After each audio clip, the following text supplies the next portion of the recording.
turning dreams into reality. In the lab with the formula and chemistry. The memories spark and motivate and make the industry shake. We put the balls in the brakes. I'm talking one chance at best, yes. Painting pictures for the culture, keep the brushes fresh. Flip the cover, work the drummer, passion never rests.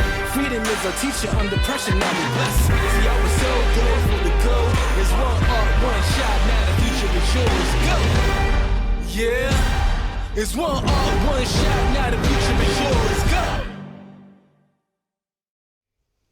Hello and welcome everybody to this episode of Gymnastics Growth TV. Thank you so much for joining me, and which is going to be absolutely fantastic episode with a very special guest today. Now, as always, I would love it if you could share this video so we can spread the positivity and spread the lessons from today's special guest. So that would be absolutely fantastic. And if you've got any questions at any stage to either myself or our guest today, Lee Walls, then please do drop it in the comments section, and myself or Lee will get round to that at various times on today's call. But really appreciate you being here. I know you've probably got a lot of Zoom calls and different things that you're doing, and I appreciate you taking a little bit out of your day to join myself and Lee. So today's guest, who I've already alluded to, needs little introduction really to the world of high performance and to the gymnastics audience. Lee is the head of the men's program at City of Birmingham Gymnastics Club, which is one of the most successful programs across Europe. And he's also the personal coach to Joe Fraser, who won a world title last year at the World Championships on parallel bars. He's an international performance coach and a brevet judge, so stacks of experience that he's going to be able to share with us today on a really interesting topic. I'd like to welcome today to the episode Lee Walls. So thank you very much, Lee, for joining us. Much appreciated. No problem, Nick. I know that you are very busy for a number of reasons. You are taking care of children as well as pets, as well as everything else that you've got going on, of course, with your coaching and things like that. So I can imagine you're juggling quite a bit at the moment. It's keeping me focused, let's say that. Yeah, good stuff. Look, let's get straight into the content. We talked a little bit the other day. I was scrolling through my Instagram, as I do, and I came across a social media post that you'd put on there. It was about, I think you were putting together, or you'd put together already, a presentation about language in coaching. So it's obviously a topic which you're interested in, or you've got some messages to share. How did this come about? What came or led you to producing this sort of content around language? Why is that so important to you? Well, I get a lot of questions asked about what's the secret to gymnastics and what's the secret to coaching lots of senior gymnasts and high performance gymnasts at, well, I suppose, a world level. And it got me thinking, and that every coach that is doing any sort of gymnastics at an elite level at the minute has the same opportunities. You know, the internet's there, the videos are there, the preps are there. We all have access to the same preps, and it made me wonder why I seem to be successful in that I coach several, not just one or two senior gymnasts. And I'm reading a book, a very good book at the minute, The Pressure Principle, and it made me realise the importance of language, and it made me stop and just check myself and the way that I manage my gymnasts. And yeah, I think it made me realise that language is probably the defining factor in that extra little bit of success. You know, I can teach a handspring and a backflip the same as everybody else, but maybe I approach communication and feedback in a bit of a different way. So yeah, I'm currently creating a presentation to give back to coaches on the use of language and how it can be applied in coaching. Yeah. So when you personally think about language as a subject or as a topic, I mean, you've mentioned there obviously communication, you mentioned feedback. I guess that's related to communication. Are you also thinking about this from like an athlete-coach relationship perspective as well? Without a doubt, that's probably the number one priority. In that, how can I see a gymnastics skill? How can I communicate what I want the gymnast to do? You know, how can I do that in a way that makes them a better gymnast? Yeah, and you think that's the difference that makes the difference for you personally, because you've got access to all the same resources and materials and videos as everybody else, but your edge seems to be your use of language and your ability to convey that information to an athlete. Yeah, I've never had anyone tell me that's the defining factor. Yeah. but I would like to think that something is different that makes it work, you know? Yeah, yeah. I mean, you're a great example because you've worked with your current set of athletes and previous generations, of course. You've gone from taking them at a very, very young age, and you've been their career coach. So you've gone all the way through that process from them being a foundation of developmental gymnast to now, literally winning world medals on the international stage. So, it's good, of course, that you're able to walk your talk, but how have you had to adapt the teaching process and perhaps your use of language based on, Joe Fraser, teaching him at 10 and then teaching him at however old he is now? Yeah. Yeah, it's been a general process in that I've always had the gymnast at heart, and that when they were younger, they were impressionable, they were malleable, they loved praise, they loved me to praise them, and they always wanted my attention, and I use that as to my advantage and also to theirs, so it was about making them want to have another go, lots of praise, lots of telling them that was fantastic, or that go was better than the go before, and I just made them want to do more, and I've sort of tried to keep that. Or even now, the guys, you look at Joe, you used him as an example. Joe, every go he gets on the apparatus, he wants to be a better gymnast, and he wants me to watch, and he wants to show me that he's better. He wants me to see that I am. He wants me to be happy in his attempt to make himself a better gymnast, basically. Yeah. I think that's probably the defining factor in how I've kept them. I've kept a core principle in that they've always wanted to be better, they've always wanted to improve, and I've just moulded that a little bit. So from playing games as a child, and keeping it interesting that way, to now setting challenges, just discussion and talking about how it's improved, and how I'm happy that they're trying really hard and they feed on my positivity now. So you're saying there about you've kind of moulded those behaviours, and do you think that is how it came about? You've still got a group of senior athletes that still have got that drive.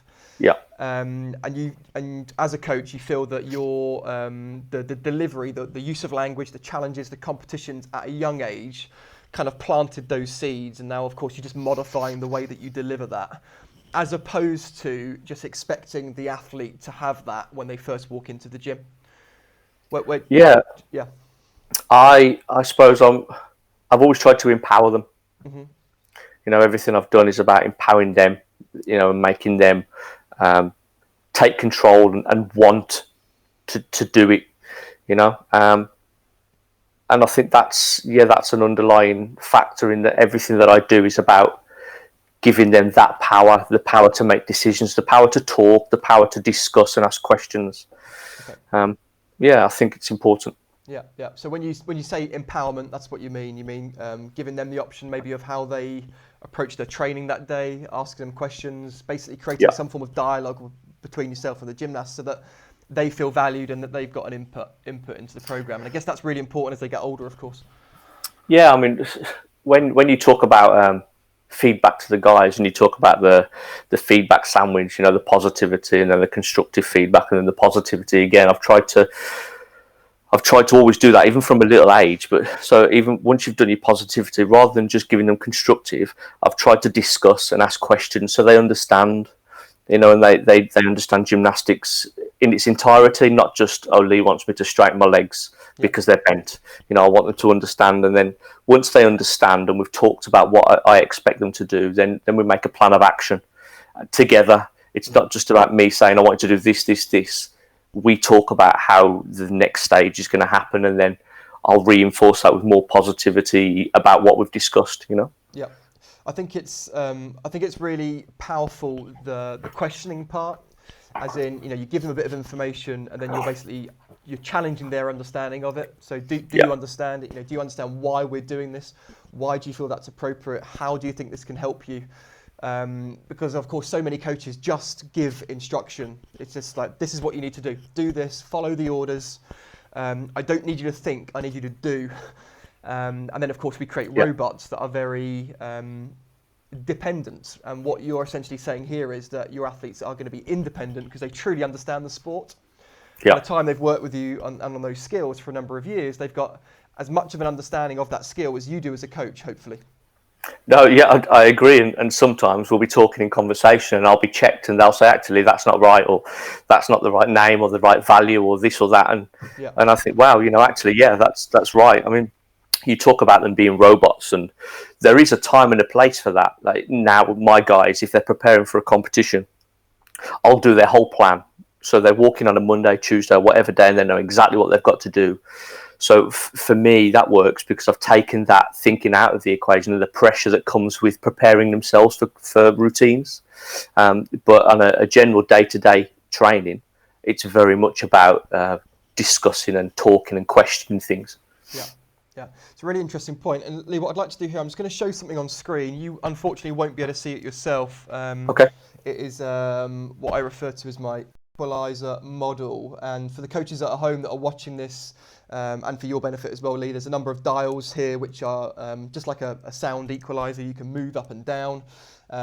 These are things that can change in any one time. So we've got a number of topics here across the bottom. If we look at the right section, you've got the levels of energy, your guidance, the amount of dialogue you're having with the athlete, how much structure you're giving them, the intensity of training, what the expectations are, how much challenge there is, and how much pressure. And what Lee's alluding to here is the fact that there are some sessions where the amount of dialogue is really, really high, and others where it might be a bit lower. The structure that Lee provides might be really, really rigid, and that's the expectation for that session. But in other days, actually, the structure is quite low. There is still structure, of course, there, but the athlete themselves have got some wider parameters as to how they approach training. So I really like what Lee's talking about there, and I want to change the tone of this. You're talking here about all the positive things and the great coaching, and clearly it's working very effectively.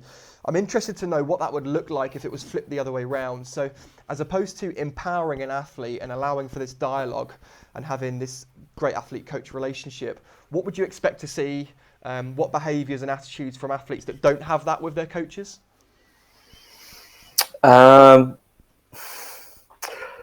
In terms of what are you looking at, the negative part of the training? Yeah. So if I think that what your approach to training takes a lot of self-awareness. It's there's a lack of ego because you're basically saying that you are equal to the athlete, you're not superior to them. You are working in harmony with them to create an end result, and you care about their feelings. So you're demonstrating empathy. There's a lot of emotional intelligence probably involved with that whole process as well.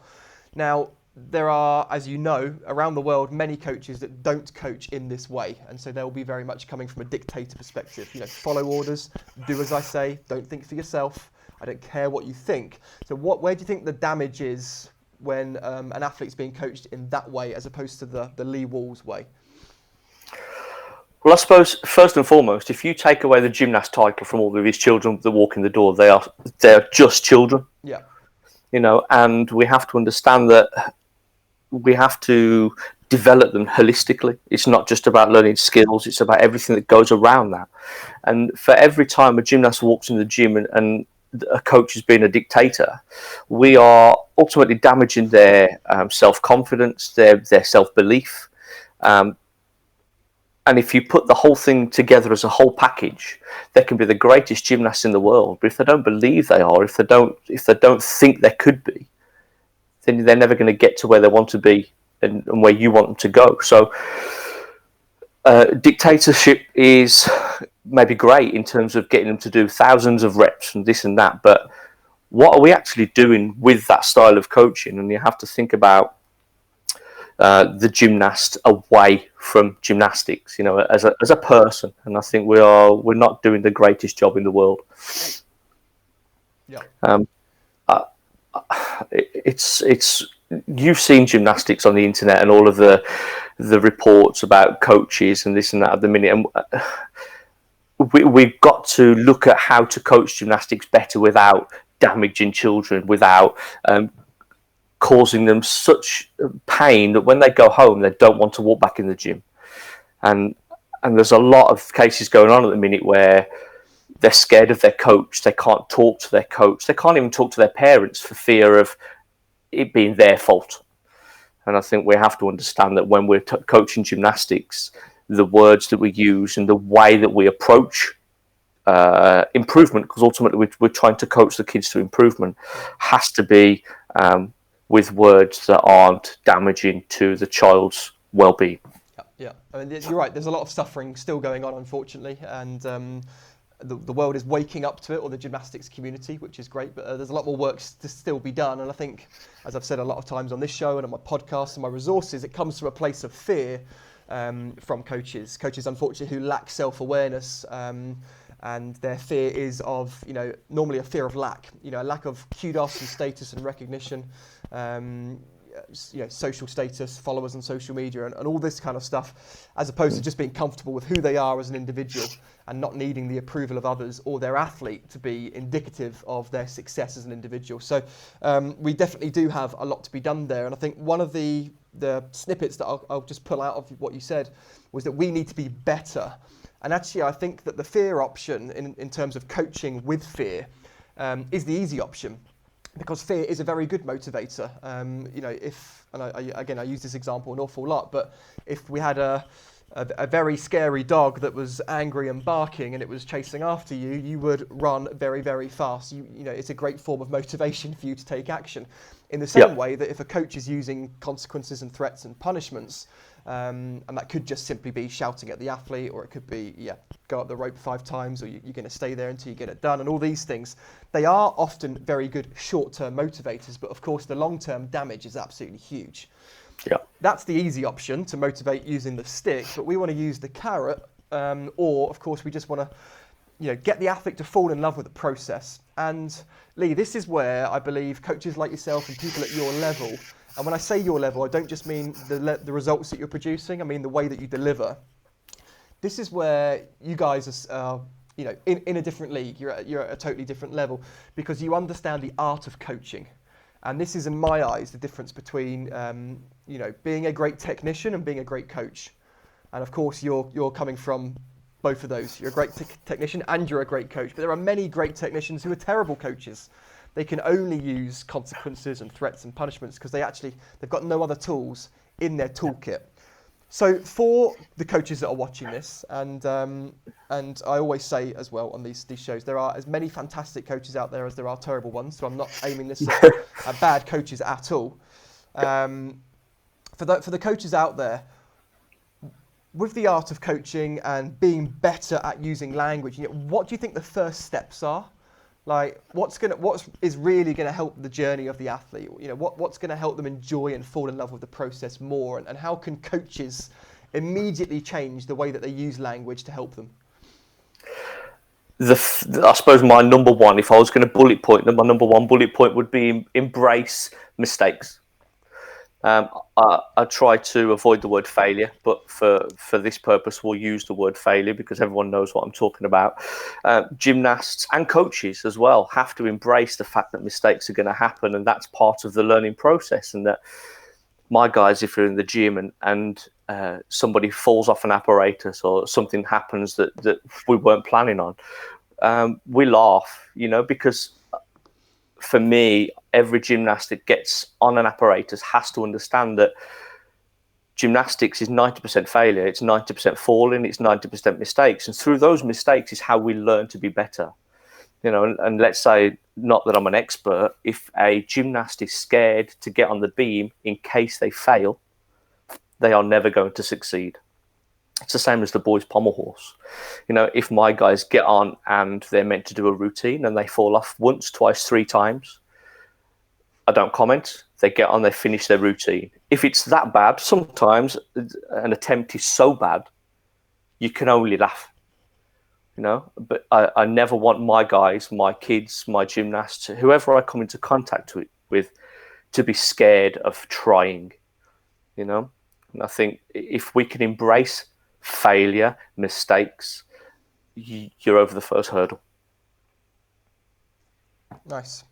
You mentioned there about, I believe you're kind of trying to help the athlete with their belief system a little bit, embracing mistakes, embracing failure. Again, I'm always thinking that's the best case scenario or a world-class example, but I'm always thinking, okay, what do we see more often? And we probably see that the athlete makes a mistake and immediately they're being told what they've done wrong. Yeah. You know, that wasn't good enough. You made this mistake. Don't do that again. And of course, what that trains the athlete subconsciously is that whenever you make a mistake, it's, you know, there is some level of trauma or consequence. And we see this with athletes that cry as soon as they make mistakes. So they fall off the high bar and they cry, or they fall off the beam as an example, and they cry because they know there's a consequence. They know there's something that's going to happen, whether that's a punishment or even just disappointing the coach. You know, yeah, even if the coach looks and they've got this disappointed face on them, you know, it's all about how the gymnast perceives your feedback, and even if it's non-verbal, you're still giving feedback. Yeah, absolutely. I'm going to just show this equalizer again on screen, Lee, because I want to raise awareness this time to the left section, which we didn't look at before. And here we've got fixed things that you should never decrease, and that's your standards. You never drop your standards. You never lower your level of empathy, and you never lower your levels of emotional intelligence. And ultimately, this is kind of what we're talking about here, about showing empathy, having empathy for the journey of the athlete, what they're going through, how much effort they're putting in, how they're feeling. And of course, a big part of emotional intelligence is not just understanding yourself, but understanding the feelings of others and how you impact those feelings as well. So again, lots of really, really valuable content that Lee's sharing with us now. Lee, I'm actually going to, let's come back in just a moment's time to this conversation. What I'd like to do, guys, is just to show you a quick video about the Gymnastics Growth Academy, which is my membership and mentorship program. This week, we cleared the 20th country that the program is now serving. So we've got coaches in 20 countries around the world that are accessing content from the Gymnastics Growth Academy, and it's making a big difference in the way that people view gymnastics and of course how they're going to approach the sport when they get back. So I'm just going to show you a very quick video, and then we'll be back to the interview with Lee in just a minute. Are you keeping a watchful eye on your athletes' adaptations? This is a program that your athletes will perform every single training day and is used to develop their level of baseline conditioning. We want the shoulders to be open. That's it, very good. The body nice and long, that's good.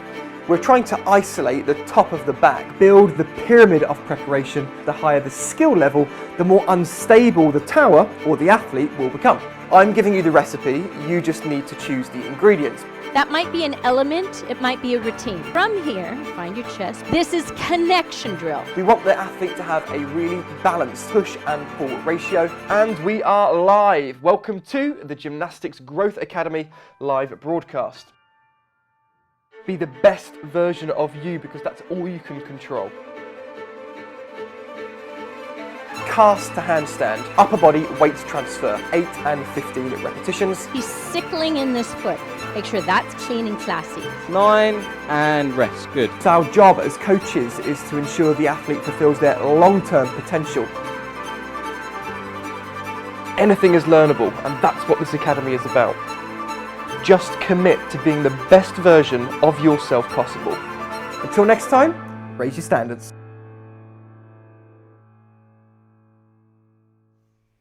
So that is the Gymnastics Growth Academy, my membership and mentorship program. As I said, it's serving coaches now in 20 countries around the world. I'm very proud of it. There's a lot more great content to come. And so if you want to check that out and be part of that program, you are absolutely welcome to.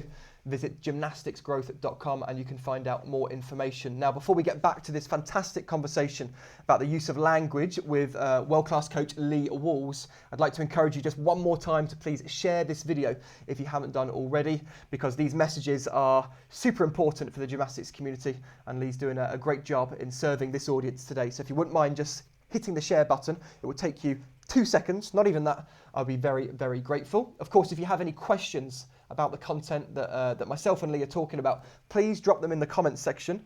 We've had a few questions in already, which we are going to come round to in just a few minutes' time. So thank you for everyone that has already done that. But let's get back to Lee and join in the conversation once more. Thanks, Lee. We've talked about an awful lot of cool stuff now. I want to really start looking at structuring feedback and how you do that. You've already mentioned about the feedback sandwich, so giving something positive, something constructive, which we always say as kind of covering the word negative. Yeah. Maybe something positive again, and then you're inviting some questions and you're challenging their understanding of what you've said. When you are giving something in constructive, are there any sort of considerations about the way that you do that? Is it direct? Is it not direct? I mean, I know I'm putting you on the spot here by asking you this without time to consider, but have you got any thoughts that first come to mind? I try to stay away from the obvious. So I suppose, for example, if a gymnast is swinging around a high bar and they're doing a squat dislocate or a jam or whatever terms it's called, and they hit the bottom of the bar and they're bending their legs, it's obvious, especially if they've done it several times in the past. So rather than saying, right, you bent your legs again, try and make them understand what would happen if they kept their legs straight, in terms of what would happen to the timing on the bar and how it would load in a better position, and how by loading the bar in a better position, how it would become more of an efficient action towards the extension in the handstand. So try and highlight the bent legs by saying, as your feet pass the bar this time, let's try and really focus on pointing our toes and squeezing our quads, which effectively would get the same result as just saying try and straighten your legs. Give them something to focus on rather than I must just straighten my legs, because ultimately maybe they don't know how to straighten their legs, or maybe when they're upside down it's a little bit of a different feeling. So giving them a muscle group or something specific to focus on may have the same result. Yeah, I guess that's connecting the process again with the outcome. So the straight legs is the outcome that you want, but by just saying straighten your legs, that might not actually be helping with the process that they're struggling with. Whereas squeeze the quads, for example, might, as a byproduct, then straighten the legs. So you've talked about the process, which leads to the outcomes. So you're very much connecting the dots there. I think we talked yesterday or whenever it was, and we talked about the use of the word don't, like don't do this, don't do that, and how actually science will tell us that if you say, don't think of an elephant, of course, everyone thinks of an elephant, whether that's consciously or subconsciously, you've got that image there. And then if you're constantly saying about bending your legs, of course, the brain is going to receive that information. You're almost reinforcing the fact that, you've done a skill, and then the brain is hearing, bend your legs, bend your legs. Whether you've used the word don't or not, it's still hearing those words. So I think we've got to be really careful also about how often we do that when we're giving feedback. Yeah, I learned a phrase when I was doing my A-levels called a self-fulfilling prophecy. And basically it's a phrase, I'm sure you're smiling, so I'm sure you know it. The expectation coming, if you keep telling a gymnast something, the expectation will come true. Yeah. So in two ways, if you keep telling a gymnast that they bend their legs at this point, or they're lazy, or they don't work hard, at some point, they're going to take on that role and take on that. Well, if he thinks I'm lazy, I'm going to be lazy. If he thinks I'm not working hard, then I'm not going to work hard. If they don't think I can stay on the beam, then how am I ever going to stay on the beam?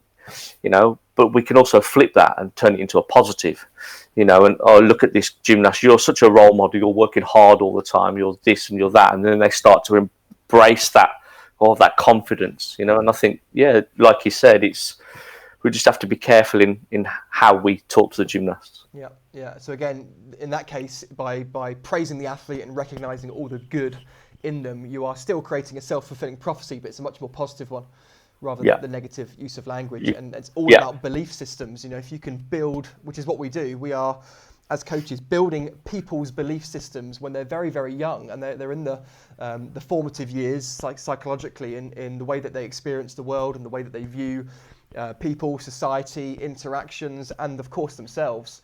And we have a massive role in making sure that our language is appropriately building them up, setting them up for success by helping them build a belief system, which is about self-esteem, self-confidence, self-worth, and all those different things. Whereas actually in society for young kids now, there's a massive culture of comparison. They're scrolling through Instagram and things, constantly comparing themselves to other people. So actually, we've got even more an important job in modern society than we probably did 20 years ago, because we've got to combat all this negativity and negative beliefs about the children that they have about themselves.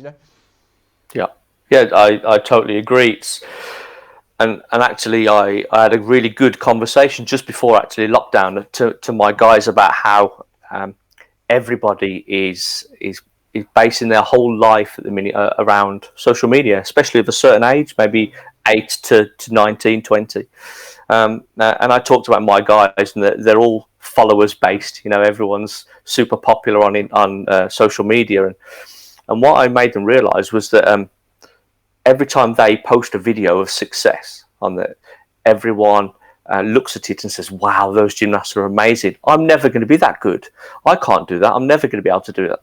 Yeah. And I made them understand that in order to really connect with everybody, they have to understand that negative training is part of everyday life. And Joe took that on board, actually, and now he has started a YouTube channel that's called The Unseen Struggle.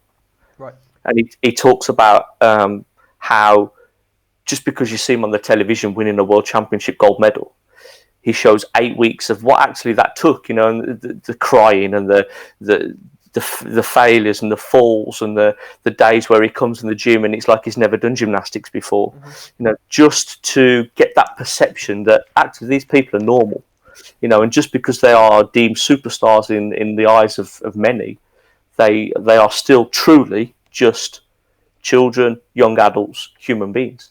Yeah. And I think if we can understand that failure, success, they're all as one.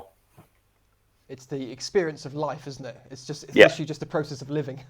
Yeah, exactly that. You can't have success without failure. So if you're just showing success, then that's actually, which is what social media, like Instagram, is all about, isn't it? You show your best life most of the time. And I guess there's that vulnerability that you're encouraging people like Joe to share and to be vulnerable, which shows great character to be able to do that and say, well, actually, just, you know, be a bit vulnerable and put yourself out there, be authentic. It's probably the best word, because I think if you look at people's social media channels, you don't actually see the authentic version of them.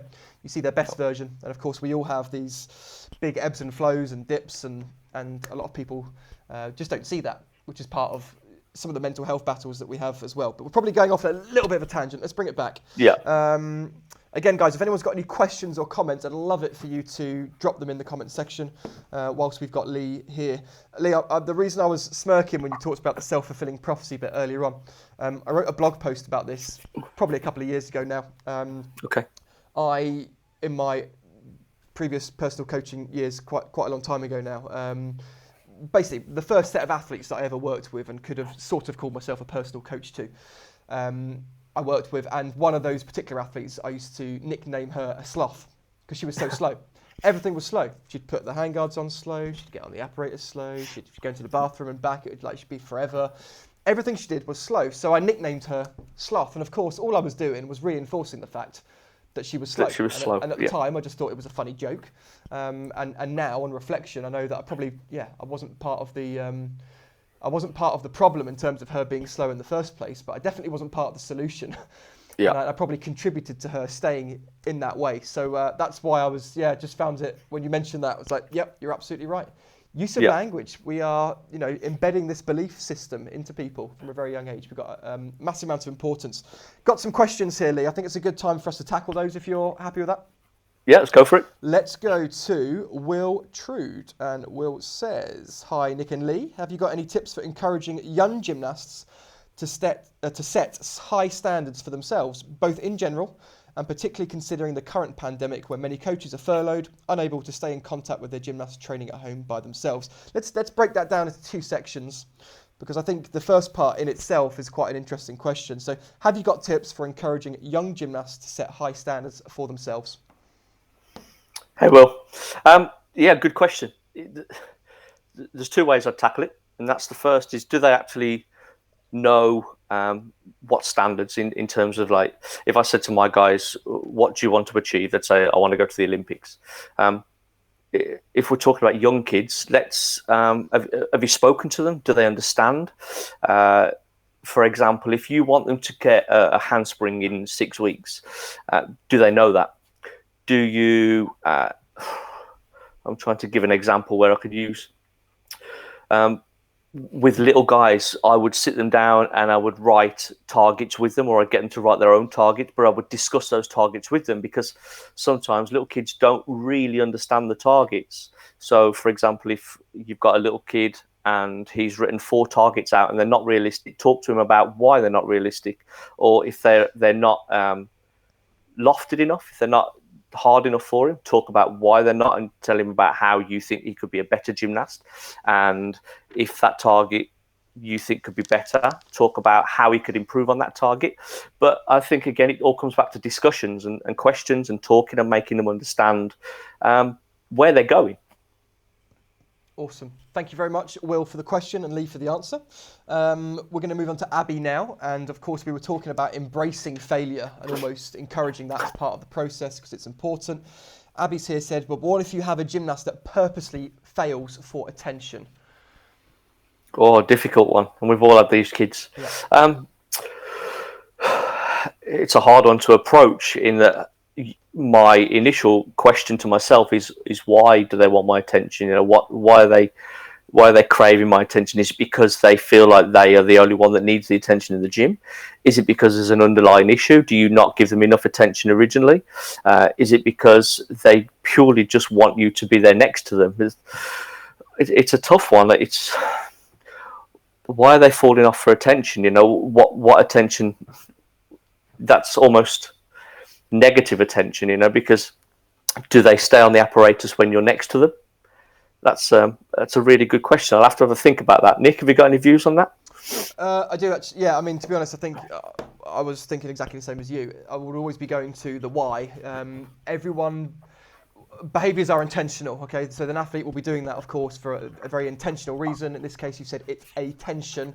Why do they want attention? Do they feel like they are not treated equally in comparison to other athletes? If it's not an attention thing, I've often found it's because they don't want to move on to the next step. So, you know, the athlete knows if I do this successfully, the coach will then ask me to do the next bit. And so sometimes it's not necessarily attention, it's a case of they're scared of actually the next phase. And I've had plenty of young athletes do that. You know, they're like, if I do my giant half turns really good, we're going to have to do giant full turns. I'm terrified of those. So if I keep on doing a giant half, which just goes over the top of the bar every time, then the coach won't ask me to do it. And so, again, it could be a fear issue. And if it is attention, it could be quite complex. You know, are they comparing how much time you're giving them versus another athlete? Do they crave attention because they don't get much at home? You know, there's all of these issues, and actually, they want to be the athlete that is deserving of your attention and gets your time because they can't get that anywhere else. And remember, we all need love in our life. It's one of our human needs that we have love and connection. If they're not getting that at home or they're not getting it somewhere else, then they might look to the coach to get that in abundance.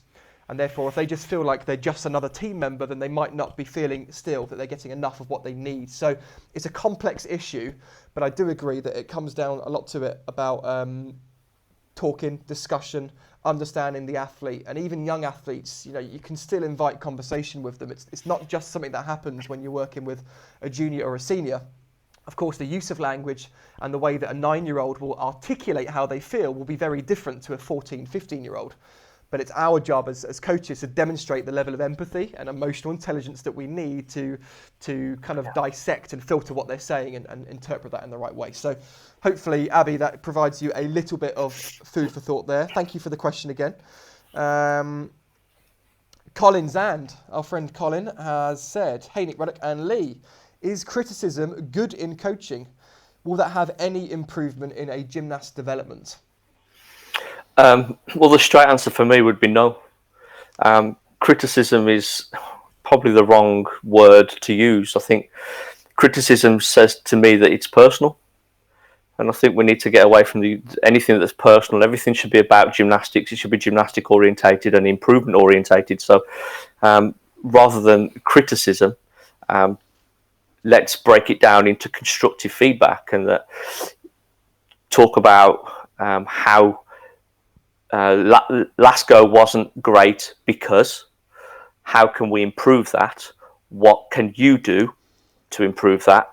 Do you understand what you're doing wrong? Because many times gymnasts make mistakes and we give them a feedback and a correction, but never do we ask, do you understand why you're making that mistake? You know, if you're doing, let's say, a handspring on vault, for example, and you're missing the block and it's the gymnast just throwing the vault over the top, and you're saying you've missed the handstand block, you've missed the vertical point. Do they understand what you're saying? Yes. Okay. How can we improve that? No, I don't. Okay. let's get some video analysis. Can you see what I'm talking about? Okay, what are we going to try and do next time to make that better? But never would I criticize them. I wouldn't say, you've done it again, that's not good enough. It's always about the gymnastics. Yeah. I like what you've mentioned there about that criticism being very personal, as opposed to you're working with the athlete, not against them. So, Colin, I think that's a great answer to your question. I'm just going to extend on that, if you don't mind, Lee, as well. No, you go for it. We had a great call last week with Kyle Schufelt, who also was the last guest on Gymnastics Growth TV. He mentioned the difference between being demanding and demeaning. And he said that his coach, Kelly Menjat, was still very demanding of his performance. He wasn't coached in a fluffy way. I'm by no means suggesting that your approach is fluffy, by the way. What I'm trying to say here is that you can still be very demanding in the way that you're getting your athlete to perform.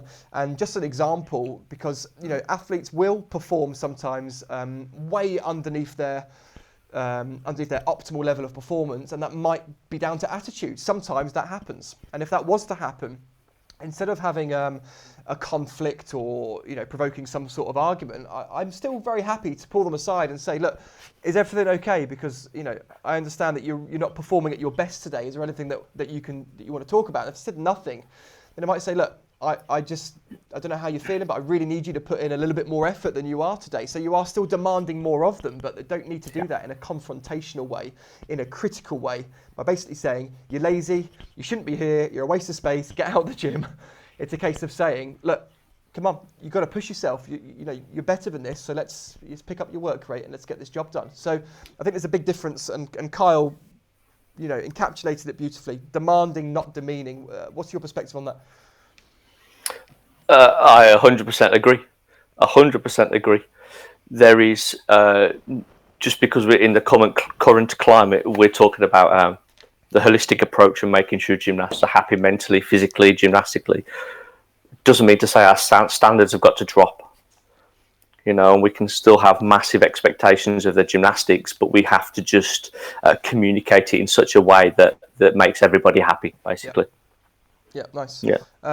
Colin's also written, how do we deal with old age coaches who are using criticism while they're coaching? I'll just cover that one off very, very quickly. Colin, you lead by example. That's all you can do. Okay, control the controllables. That's everything that you do and all of your behaviours and how you impact the athlete.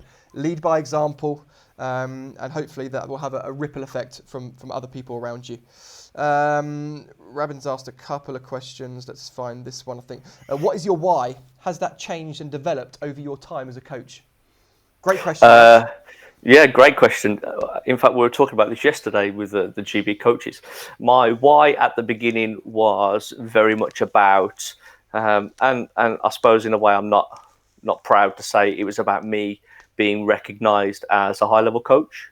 But soon it became very apparent that I wasn't the superstar, and my recognition of a high-level coach was down to how my gymnasts performed, competed, and were perceived in the gym. My why now is probably just enjoying every day, and seeing every day as a challenge. And the guys come in with a smile, we train, they go out with a smile. And I think a happy gymnast is a productive gymnast.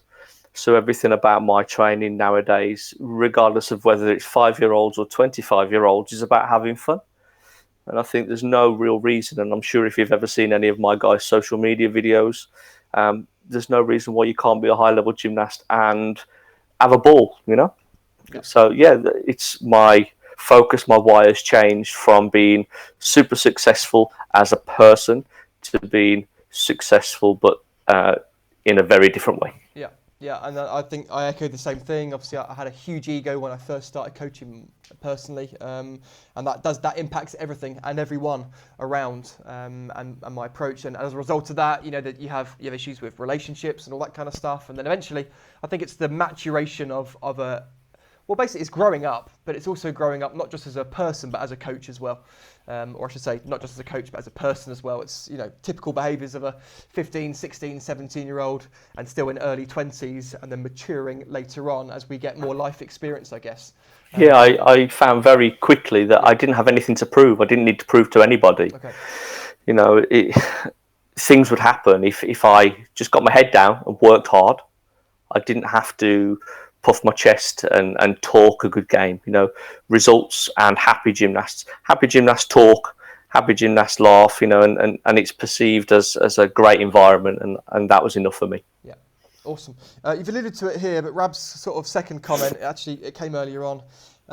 He said it's awesome to have you here, and Thank you. Rabs was at.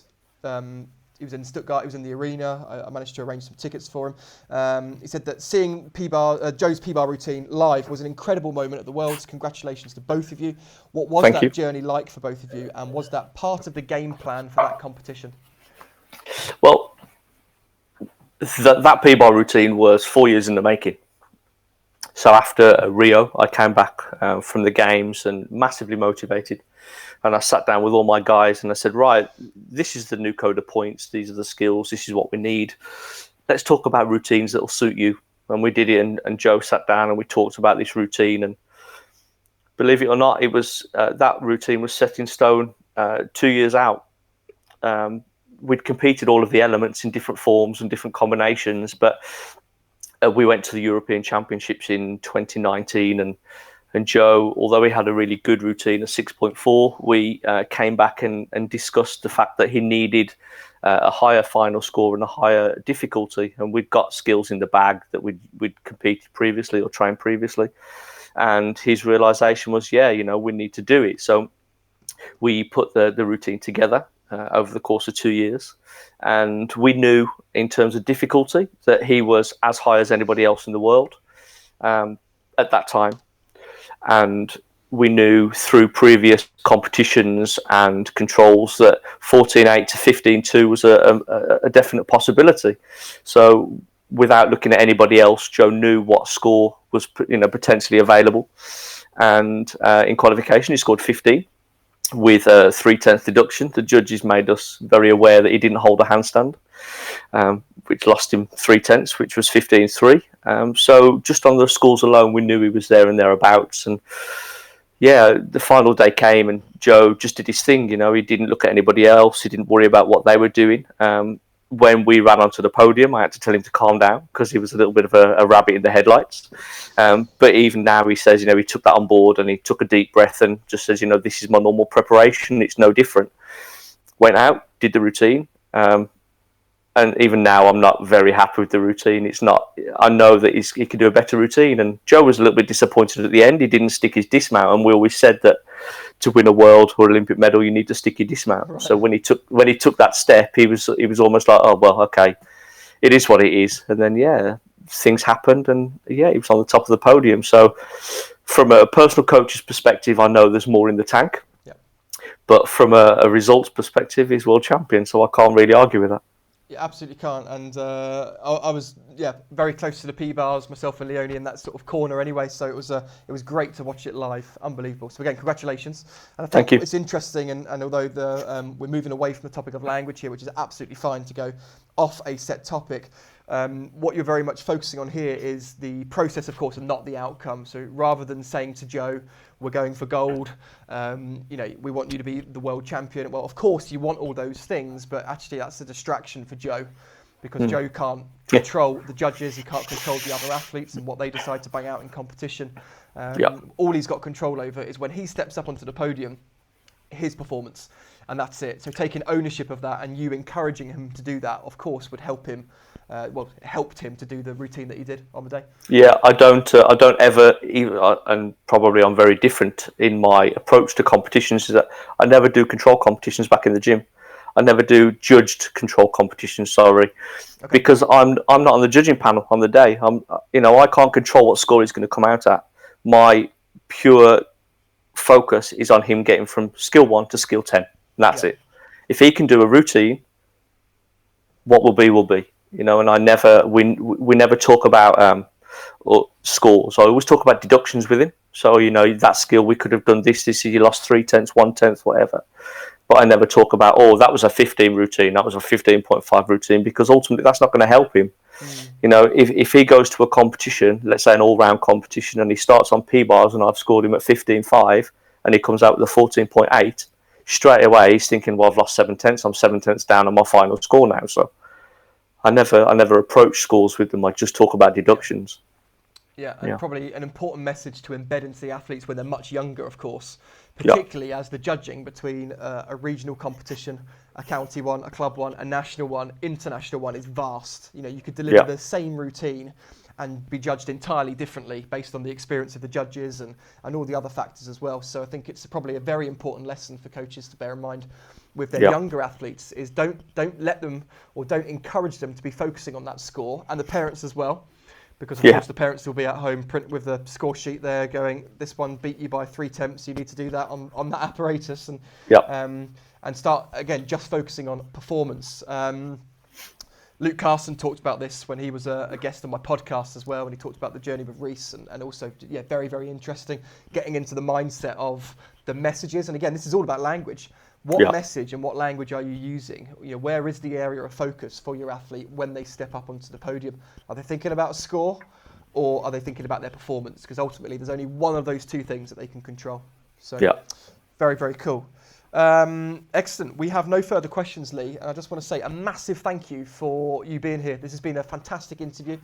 Very interesting. Thank you. And I'm just very grateful for you sharing your perspective, of course, on use of language and why that's important and everything else that you've talked about. So thank you very much for being here, and congratulations once again for, of course, everything that you've achieved. And good luck moving ahead for the rest of this slightly changed and altered cycle. Yeah, slightly, hey? Who knew where... Oh, I don't even know where we're going at the minute. Oh dear. Best of luck to you guys, and thank you very much, Lee. Much appreciated. Thank you, Nick. Thank you. Okay, guys, I'm sure you'll agree that was a very, very interesting discussion there with Lee, who's been very generous with his time.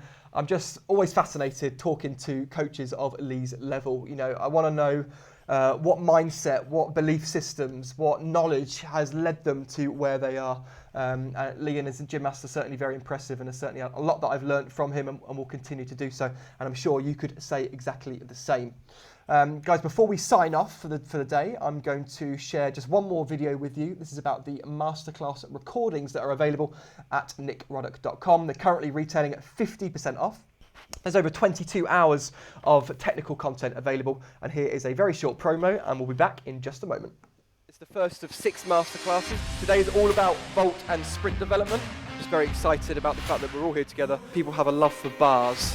I'm going to certainly demonstrate some of the passive and more active ways in which I would prepare something that's in contact with the floor constantly. Keep that hand close. Don't let me see your ears. Bent knees, closed shoulders, okay? Conversations about how you can take some of these ideas, implement it at home, and improve the level of your athletes. How can we take young athletes and develop them on a high performance pathway? Jodie's been one of the top coaches in the UK, produced multiple athletes on the GB team. We want open chest, we want long spine, so we can create some extra tension on the top half of the hamstring. So the amount of swing that she has coming from the top bar is greater than what she has on the low bar.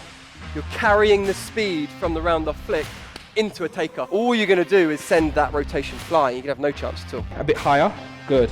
It's all in the same family of movement. There's no need to jam that hip shut. Do you see how knocking out that vestibular system and the eye focus changes how people balance? Stops it from getting boring. There's nothing worse than having a predictable program. But couple that with great energy in the gym, great motivation, high standards, all of that together, that's going to have an impact on your athletes.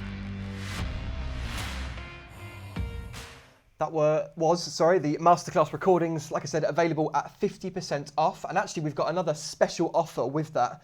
We've got another bonus. So not only are they discounted by 50%, but if you buy any one of those masterclass recordings, you also get access to the recordings from GymCon 2018 and GymCon 2019. There's over 7 hours of content there, again, from myself, Dr. Dave Tilley, Miss Val, Amy Borman, Barry Colley. There's some fantastic sessions there about strategy and about producing happy, healthy and hungry to learn athletes, and it's all aimed at performance gymnastics, performance coaching. Okay, so those 2 bundles there are included with any one masterclass recording that you currently purchase. Okay, so that offer is only going to be available for the next few weeks. Of course, the 50% offer is also temporary based on the current pandemic. We want to get as much of this content into the hands of coaches as possible so they can consume it in the time they've got available and, of course, implement it when they get back to the gym. Thanks ever so much, guys, for watching this episode. Again, a big thanks to Lee for being here. I've certainly really enjoyed it, and we're going to be back next week with another episode of Gymnastics Growth TV. So thanks very much for watching. I hope you have a great weekend, and I'll see you soon.